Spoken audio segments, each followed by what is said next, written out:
The night of April 20th, 2010 is one that will never be forgotten in a hurry. For this was the night when the worst disaster international waters had ever witnessed changed the world forever.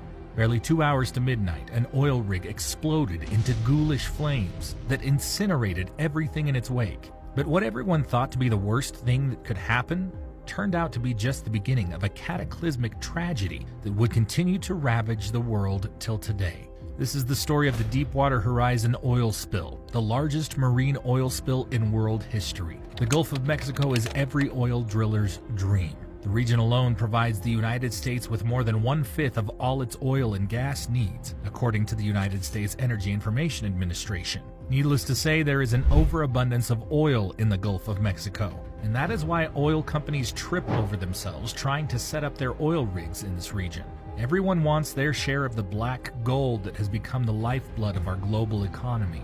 It's not quite clear why the Gulf of Mexico is so rich in oil. The best geologists can tell us is that the conditions are just perfect over there for the production of oil. Millions of years ago, before there was a Mexico or Gulf of Mexico, ancient plants and animals inhabited the region. However, all living organisms die according to the circle of life. So these plants and animals eventually died off, leaving their remains trapped underground. Soon, heat and pressure stepped in and began to work on these decomposing molecules. Simultaneously, the forces decomposed, and now dead organic matter into hydrocarbons, which, according to chemistry, provides the source material for oil and gas. As oil and gas started to form under the earth of the region we've come to know as the Gulf of Mexico, they accumulated in underground rocks. Specifically, the oil and gas molecules seeped into the cracks and pockets between the layers of rock and made their home there for thousands of years before humans came on the scene. When humans finally arrived, they discovered these underground packets of oil, which they called pay zones. They then built multi-billion-dollar companies to drill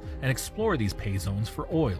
Today, statistics show that energy companies have drilled over 2,000 wells in the Gulf of Mexico. One of such companies is BP, the oil company involved in the oil spill disaster of the Gulf of Mexico. BP used to be known as the British Petroleum Company Limited. Now it is simply known as BP, one of the wealthiest and largest oil companies in the world. As a matter of fact, BP is the fourth largest investor-owned oil company in the world after ExxonMobil, Shell, and Total Energies. An impressive feat considering that many were almost certain that the disaster of April 2010 would mark the end for this company. 2001 was the year that BP started to set its sights on the Gulf of Mexico, the land flowing with oil and gas. Producing oil at this site was going to be a massive project, so BP made big plans.